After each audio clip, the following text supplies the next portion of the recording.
Yes, παιδιά, καλώς ήρθατε σε ένα καινούριο βίντεο. Στο σημερινό βίντεο θα κάνουμε την ανασκόπηση για το Quarter Finals. Πολύ ωραίοι αγώνες, συναρπαστικοί, πολύ ωραίοι. Νομίζω σχεδόν όλοι πήγαν στην παράταση, 2 στα πέναλτι και ο ένας που πήγε στην παράταση ήταν συναρπαστικό πάλι μάτς. Αλλά θα το πάρουμε όλα με τη σειρά τους. Αρχίζουμε. Πρώτο μάτς, Ισπανία-Γερμανία. Μέτρια Γερμανία. Για μένα η Ισπανία έπαιξε αρκετά καλύτερα. Η Ισπανία προηγήθηκε στο 50, άργησε. Εγώ πιστεύω πως έπρεπε να έχει βάλει ήδη 2 γκολ μέχρι το 50. Κάτι που δεν έγινε. Η Ισπανία προηγήθηκε με 1-0. Η Γερμανία ισοφάρισε δίκαια, να πω, στα τελευταία λεπτά. Αλλά και μετά η Ισπανία στην παράταση είχε τον έλεγχο, πέρα από κάποιες φάσεις της Γερμανίας. Πιστεύω πως άξιζε να βάλει αυτό το γκολ, άξιζε να κάνει το 2-1. Πολύ ωραίο συναρπαστικό μάτς, αμφίροπο, κανείς δεν ήξερε σε ποια ομάδα θα νικήσει. Ακόμα και στο 1-0 της Ισπανίας ήταν δύσκολο να ξεχωρίσει ένα προφανής φαβορί. Γενικά ήταν ένα πάρα πολύ ωραίο μάτς, πραγματικά συναρπαστικό αν το είχατε δει.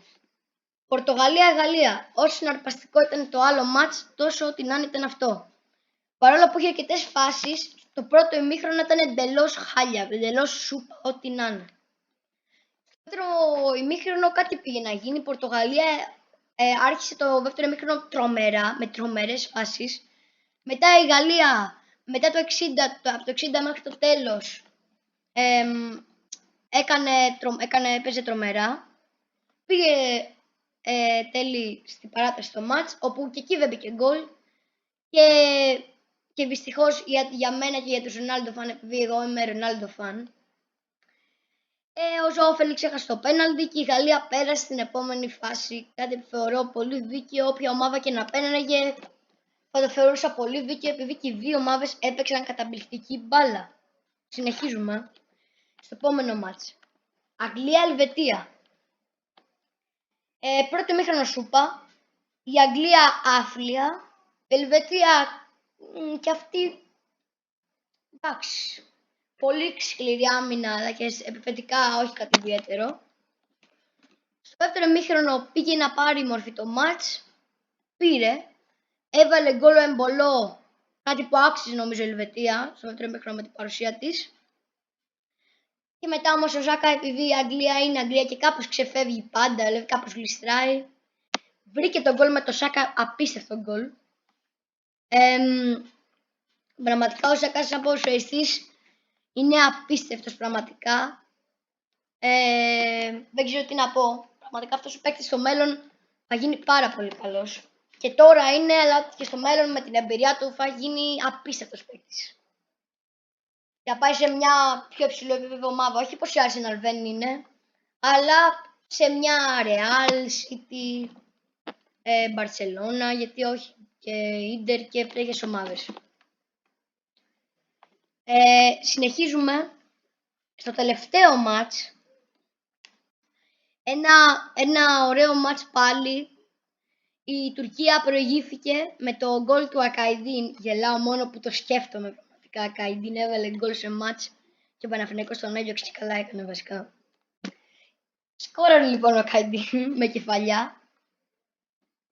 Εκεί πέρα η Τουρκία συνέχισε να πιέζει. Πέρασε το πρώτο ημίχρονο. Δεύτερο ημίχρονο τα πράγματα σώπασαν για λίγο. Πραγματικά εκεί πέρα δεν γίνεται κάτι σπουδαίο. Ένα τρομερό φόλα τον Γκουλέρ που πήγε στο βοκάρι το σούτ του. Εκεί πέρα οι Ολλανδοί βρήκαν απάντηση. Κάναν το 1-1. Και εκεί πέρα άρχισαν οι φάσεις. Οι Ολλανδοί πίεζαν όπως λογικό ήταν για να πετύχουν το δεύτερο γκολ. Και το κατάφεραν. Έκαναν το 1-1. Και μετά έκαναν και το 2-1 με τον Ντεβράι και νίκησαν. Αλλά πραγματικά ο Ντελιμάρ τι τραβάει, πραγματικά. Δηλαδή κάνει αυτό το πράγμα που κάνει, που πραγματικά δεν ξέρω γιατί το έκανε. Παίζει με την εθνική του ομάδα και στερεί από την εθνική του ομάδα τη συμμετοχή του, που είναι από τους καλύτερους αμυντικούς της Τουρκίας. Όχι ποιος από τους καλύτερους, ο καλύτερος. Πραγματικά και μόνο και το σύμβολο που κάνει ήταν ό,τι να είναι. Ψάξτε το και θα δείτε. Και πραγματικά κάτι που πετάνε και οι Τούρκοι τώρα, τέτοια πράγματα, δεν θέλω να ασχοληθώ πολύ με αυτά. Το ποδόσφαιρο με νοιάζει εμένα περισσότερο. Δεν με νοιάζουν τώρα οι Γκρίζλι και αυτοί για ό,τι να είναι πράγματα. Αυτά, παιδιά. Ελπίζω να σας άρεσε το βίντεο. Κάντε like, subscribe. Θα ανεβεί νέο βίντεο ή αύριο ή μεθαύριο θα δω. Θα είναι ποδοσφαιρική ιστορία ενός παίκτη. Ή του Cross ή του Πεπέ θα είναι. Σας το λέω αυτό. Αυτά, παιδιά. Ελπίζω να σας άρεσε το βίντεο. Κάντε like, subscribe. Πατήστε και το κουβουνάκι για να σας έρχονται ειδοποιήσεις για τα βίντεο. Και τα λέμε την επόμενη φορά. Ciao.